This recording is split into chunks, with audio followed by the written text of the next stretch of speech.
Assalamualaikum warahmatullahi wabarakatuh. Salam Om Swastiastu, Namo Buddhaya, salam kebajikan.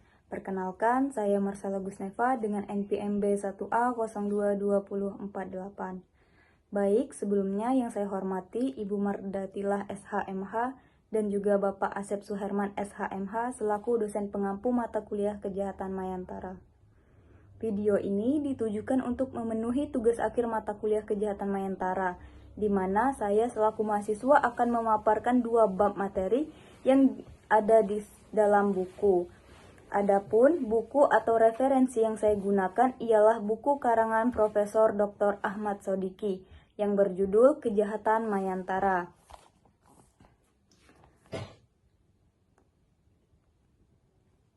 Saya akan menunjukkan bukti kepemilikan atas buku ini dengan dapat dilihat dari samping buku sudah ditulis nama saya sendiri dan bagian awal juga saya tandai dengan NPM, nama dan tanda tangan saya. Selain itu, pembuatan tugas video ini tentang Kejahatan Mayantara ini bertujuan dalam pengembangan keterampilan multimedia mahasiswa hukum seperti saya ini dalam menyajikan analisis isi buku secara kreatif. Melalui video tugas ini juga bertujuan mencegah kejahatan Mayantara dengan menyebarkan edukasi yang benar tentang isi suatu buku yang telah dibedah sebelumnya. Adapun metode dalam video tugas saya kali ini ialah menggunakan presentasi melalui PPT. Baiklah, berdasarkan buku atau referensi yang telah saya pilih sebelumnya, saya akan membahas bab 3 dan bab 4.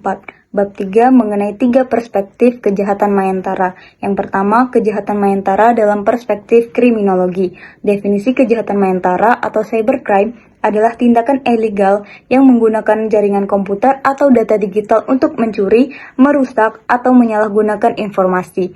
Kejahatan ini bisa menyasar individu, organisasi, properti, hingga masyarakat luas dengan berbagai modus seperti hacking, phishing, penipuan identitas, distribusi malware, atau serta cyber stalking. Kejahatan maya dianggap kompleks dan terus berkembang seiring kemajuan teknologi sehingga memerlukan pendekatan kriminologi untuk memahami akar penyebab dan mengembangkan kebijakan efektif dalam mencegah dan penanganannya. Dalam perspektif kejahatan Mayantara atau cybercrime ini, teori-teori kriminologi menjadi sangat penting untuk memahami motivasi perilaku pelaku serta faktor sosial yang mempengaruhi terjadinya kejahatan tersebut. Adapun 4 teori yang akan dibahas yaitu yang pertama teori anomi. Teori ini menganggap bahwa kejahatan terjadi karena kurangnya norma atau aturan yang jelas dalam masyarakat yang mengatur perilaku tertentu. Dalam konteks cybercrime, anomi terjadi karena perkembangan teknologi yang sangat cepat, sehingga norma hukum atau sosial belum mampu mengimbangi dan mengaturnya secara memadai. Hal ini menyebabkan ketidaktahuan atau ketiadaan regulasi yang efektif dalam mengendalikan aktivitas siber sehingga mendorong pelaku melakukan tindakan kriminal tersebut. Yang kedua, teori asosiasi diferensial yang dikemukakan oleh Edwin H. Sutherland yang menjelaskan bahwa perilaku kriminal itu termasuk kejahatan Mayantara atau cybercrime dipelajari melalui interaksi sosial dengan orang lain dalam lingkungan sekitar. Dalam konteks cybercrime ini, pelaku mempelajari teknik, motivasi, dan pembenaran melakukan tindak pidana kriminal melalui pergaulan dengan kelompok atau komunitas daring yang mendukung perilaku tersebut. Teori ini menekankan bahwa individu yang terlibat dalam kejahatan Mayantara biasanya mendapatkan pembelajaran dari interaksi di platform digital. Dengan demikian, dalam perspektif kriminologi, cybercrime tidak sekedar kejahatan individual, melainkan hasil proses pembelajaran sosial dalam komunitas maya yang mendorong perilaku kriminal melalui mekanisme asosiasi diferensial. Yang ketiga, ada teori kontrol sosial. Dalam perspektif kriminologi menjelaskan bahwa Kejahatan mayantara atau cybercrime muncul akibat lemahnya kontrol sosial atau individu yang seharusnya mengatur kepatuhan terhadap norma dan hukum. Menurut teori ini, manusia pada dasarnya memiliki kecenderungan untuk melanggar hukum. Namun, ikatan sosial yang kuat seperti keluarga, sekolah, dan komunitas berperan sebagai pengendali yang mencegah perilaku menyimpang. Jika kontrol sosial ini melemah, maka peluang seseorang untuk melakukan kejahatan, termasuk kejahatan mayantara, akan meningkat. Dalam konteks cybercrime, tantangan terbesar adalah sulitnya pengawasan dan kontrol terhadap pelaku di ranah digital yang bersifat anonim. Hal ini menyebabkan individu yang merasa tidak terkendali atau tidak terikat kuat pada kontrol sosial ini cenderung lebih mudah melakukan tindak kriminal digital seperti hacking, phishing, atau penyebaran malware. Teori ini menegaskan pentingnya memperkuat kontrol sosial baik melalui peningkatan pengawasan digital, pendidikan kesadaran keamanan siber, dan penguatan norma sosial. Dengan demikian, menurut teori kontrol sosial, kejahatan maya merupakan konsekuensi dari kegagalan kontrol sosial yang efektif, sehingga individu merasa leluasa untuk melakukan pelanggaran hukum dalam dunia maya. Selanjutnya, teori netralisasi. Teori ini menjelaskan bahwa perilaku kriminal seringkali membenarkan tindakannya dengan alasan-alasan pembenar atau justifikasi. Misalnya, menganggap korban juga bersalah, menyalahkan keadaan, atau menganggap tindakannya sebagai perbuatan yang dapat dimaklumi. Dalam cybercrime, pelaku mungkin menganggap tindakannya sebagai cara mencari uang dalam kondisi ekonomi yang sulit, atau karena menganggap sistem keamanan target itu salah. Selanjutnya, perspektif dalam hukum pidana, di mana kejahatan mayantara dipandang dalam perspektif hukum pidana. Kejahatan mayantara atau cybercrime dalam perspektif hukum pidana adalah tindak pidana yang dilakukan dengan menggunakan teknologi informasi dan komunikasi sebagai alat untuk media pelaksananya. Di Indonesia, pengaturan kejahatan mayantara diatur secara spesifik dalam Undang-Undang Nomor 11 Tahun 2008 tentang informasi dan transaksi elektronik yang sering disingkat dengan UU ITE, yang telah diubah menjadi Undang-Undang Nomor 19 Tahun 2016. Undang-undang ini mengatur berbagai tindak pidana terkait dengan penyalahgunaan sistem elektronik seperti hacking, penipuan online, penyebaran konten negatif, pencemaran nama baik, dan kejahatan siber lainnya. Dalam hukum pidana, cybercrime dianggap sebagai tindak pidana khusus yang melengkapi atau bahkan memperluas ruang lingkup tindak pidana konvensional yang mengalami adaptasi terhadap kemajuan teknologi. Selain Undang-Undang ITE, beberapa pasal dalam Kitab Undang-Undang Hukum Pidana atau KUHP juga diterapkan untuk menindak kejahatan dunia mayantara, terutama untuk kasus-kasus yang berhubungan dengan pencemaran nama baik, penipuan, atau perbuatan melawan hukum yang dilakukan melalui media elektronik. Lalu, penegakan hukum terhadap kejahatan mayantara ini menghadirkan tantangan tersendiri, seperti pembuktian digital, pelacakan pelaku yang sering menyembunyikan identitasnya, atau anonim. Selain itu, dalam hukum pidana cybercrime juga menekankan perlindungan terhadap hak korban dalam pemberian sanksi yang adil kepada pelaku. Sanksi yang dikenakan pun mulai dari pidana penjara, denda, hingga pemulihan kerugian bagi si korban sesuai dengan jenis dan dampak kejahatan yang terjadi. Dengan demikian, dari perspektif hukum pidana, kejahatan mayantara merupakan kejahatan modern yang menuntut pengaturan hukum khusus, penegakan yang adaptif dengan perkembangan teknologi agar dapat memberikan efek jera kepada pelaku dalam melindungi masyarakat yang diancam oleh kejahatan digital tersebut. Selanjutnya yang ketiga, yaitu mengenai kebijakan kriminalisasi terhadap kejahatan mayantara. Berbicara masalah kriminalisasi sesungguhnya terkait erat dengan penyusunan dan kebijakan hukum pidana. Menurut Mark Ainsel, mendefinisikan penal polisi sebagai suatu ilmu sekaligus seni yang bertujuan untuk memungkinkan peraturan yang lebih positif atau yang lebih baik. Manfaat melihat fenomena ini, maka perlu dilakukan upaya untuk pencegahan dan penanggulangan terhadap kejahatan cybercrime ini. Salah satu di antara upaya penanggulangan kejahatan adalah kriminalisasi. Kriminalisasi adalah suatu kebijakan yang dalam menetapkan suatu perbuatan yang semula bukan tindak pidana, tetapi dapat menjadi suatu tindak pidana atau perbuatan yang dapat dipidana. Nah, dengan demikian dapat saya simpulkan bahwa kebijakan hukum pidana juga berkaitan dengan merubah, menambah, menghapus rumusan undang-undang hukum pidana dalam rangka mewujudkan peraturan hukum yang lebih baik. Selanjutnya, kebijakan kriminalisasi kejahatan mayantara atau cybercrime ini di Indonesia difokuskan melalui Undang-Undang Informasi dan Transaksi Elektronik atau yang sering disingkat dengan Undang-Undang ITE. Nomor 11 tahun 2008 dan perubahannya nomor 19 tahun 2016 sebagai dasar hukum utama. Undang-Undang ITE ini mengatur berbagai jenis tindak pidana cyber seperti akses ilegal ke sistem elektronik, penyebaran konten yang merugikan atau melanggar norma, serta tindakan yang merusak integritas data dan sistem. Pasal-pasal yang terkait antara lain yaitu pasal 27 hingga pasal 32 yang mengatur mengenai konten ilegal, akses tanpa izin, serta penyalahgunaan data dan sistem elektronik. Undang-undang ini menjadi instrumen utama dalam menindak pelaku kejahatan digital seiring dengan perkembangan teknologi yang sangat pesat sekarang ini. Selanjutnya dalam literatur yang telah saya baca tersebut, bahwa dalam tingkat nasional, Indonesia juga telah melakukan upaya-upaya kriminalisasi, yaitu antara lainnya meliputi yang pertama, memodernisasi Kitab Undang-Undang Hukum Pidana atau KUHP, seperti dengan adanya pengaturan cybercrime yang dimasukkan ke dalam rancangan Undang-Undang Kitab Hukum Pidana.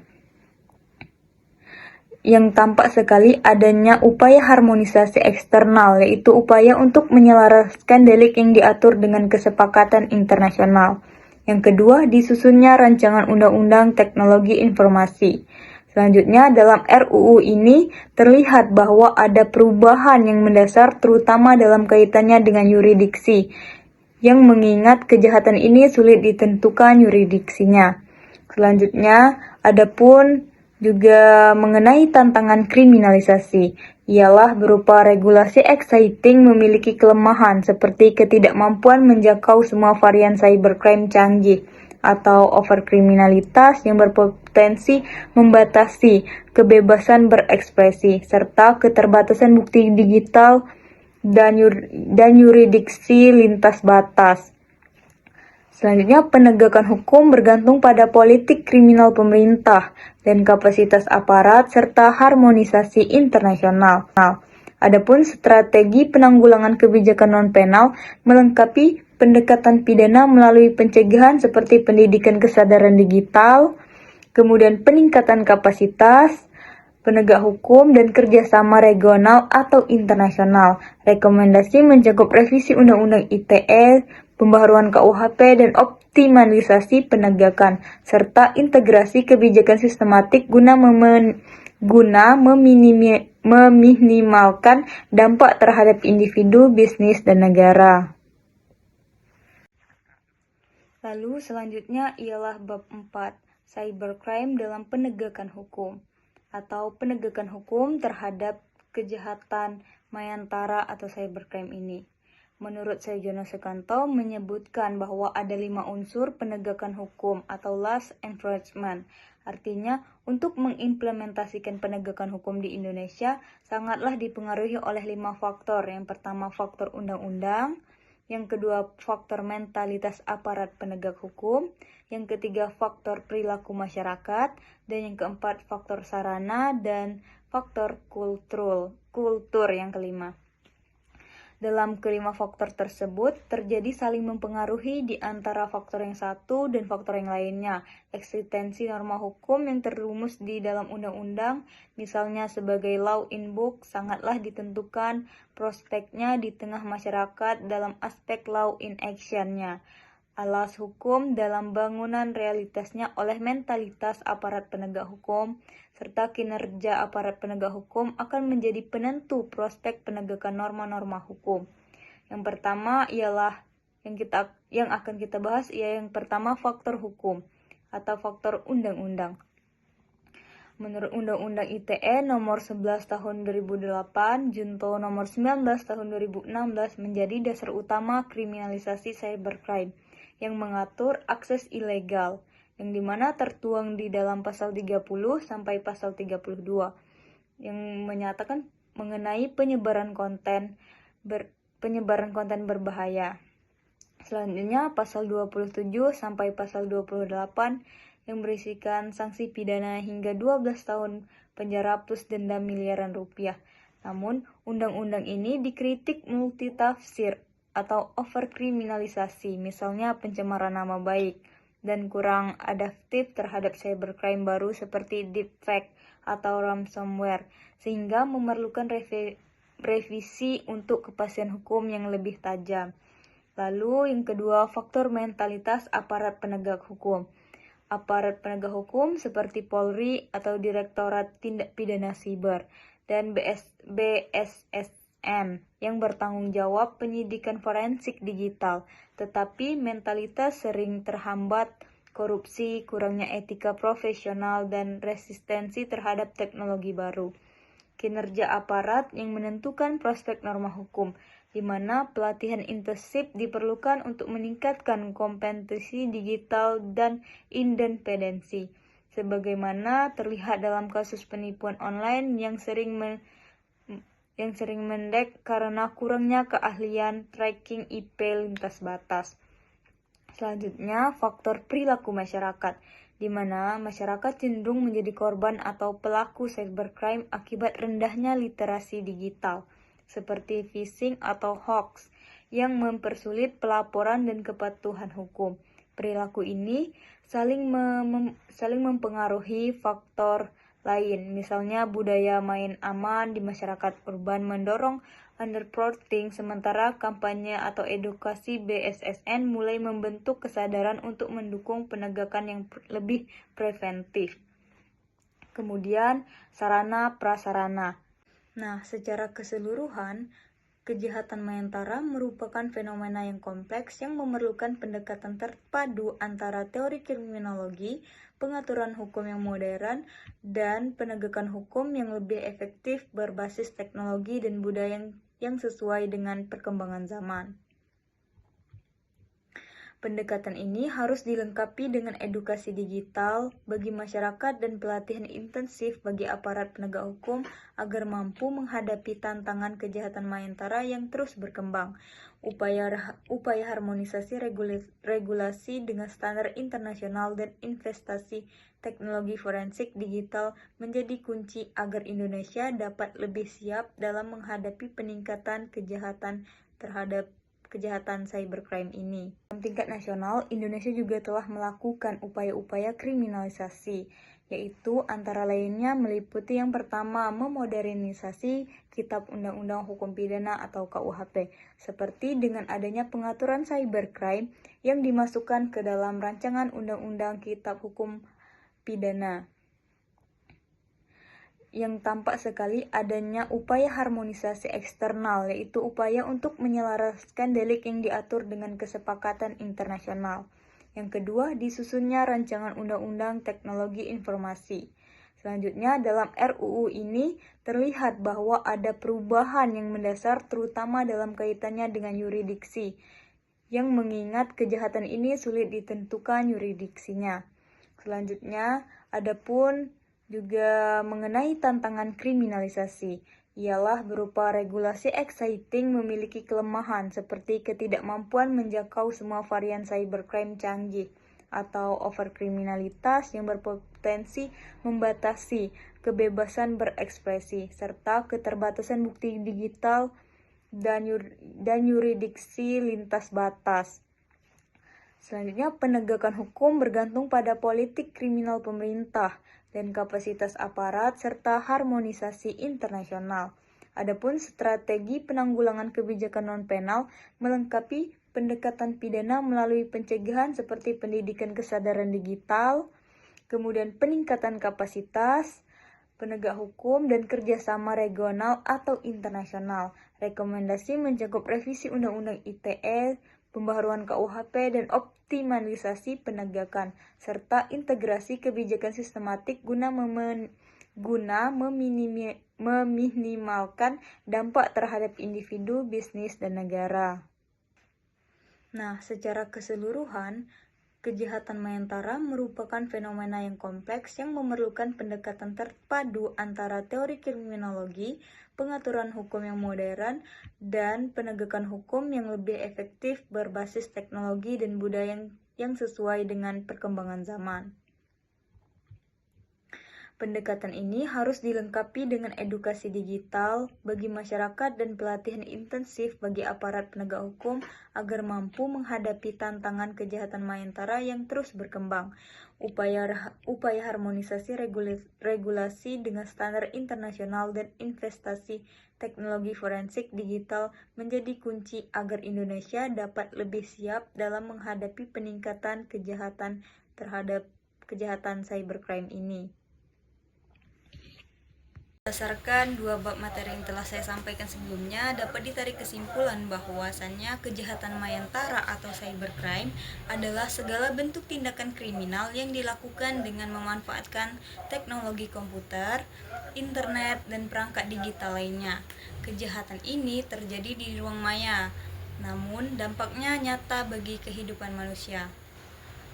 Cybercrime memiliki karakteristik yang khusus, dikarenakan bersifat tanpa batas wilayah, yang menggunakan teknologi canggih sebagai alat utamanya, serta kejahatan ini sangat sulit dilacak dan dapat menimbulkan kerugian besar dalam waktu yang singkat. Bentuk-bentuk kejahatan Mayantara sangat beragam, seperti yang pertama, peretasan atau hacking. Peretasan atau hacking yaitu yang dilakukan untuk mencuri data atau merusak sistem.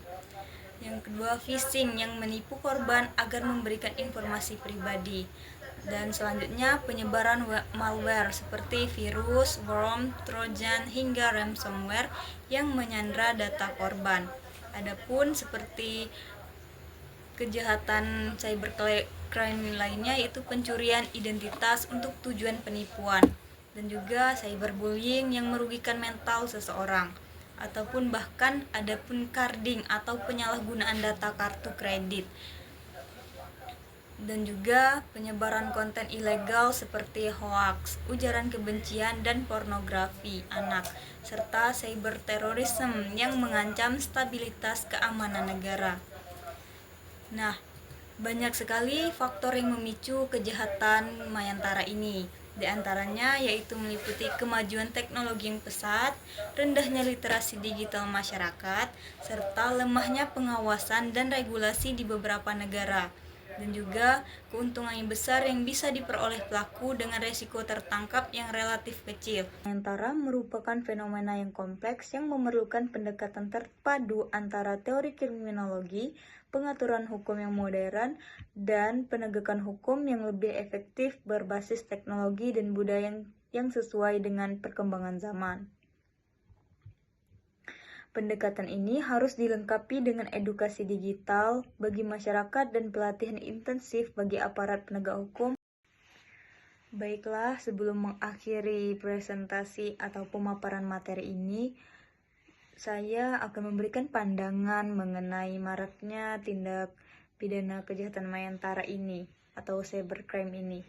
Sebagai seorang mahasiswa, saya percaya bahwa peran kita sangat penting dalam mengurangi kejahatan Mayantara yang semakin marak terjadi.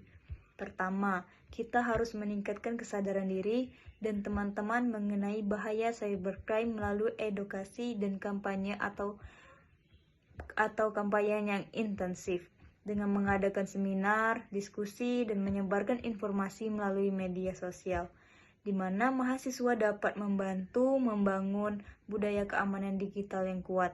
Selain itu, saya yakin penting bagi kita untuk menerapkan langkah-langkah keamanan pribadi, seperti menggunakan kata sandi yang kuat, enkripsi data, dan memastikan perangkat kita terlindung dari serangan cyber. Tidak kalah penting, pembentukan kelompok pengawas di lingkungan kampus yang aktif melaporkan kejahatan cyber serta kerjasama dengan pihak yang berwenang akan menjadi langkah yang nyata dalam menciptakan lingkungan akademik yang aman dari kejahatan Mayantara. Dengan langkah-langkah ini, mahasiswa tidak hanya menjadi korban, tetapi juga agen perubahan yang berkontribusi nyata dalam pencegahan kejahatan cyber. Baiklah, demikian pemaparan materi dari saya. Atas perhatiannya, saya ucapkan terima kasih banyak. Wabillahi taufiq wal hidayah. Wassalamualaikum warahmatullahi wabarakatuh.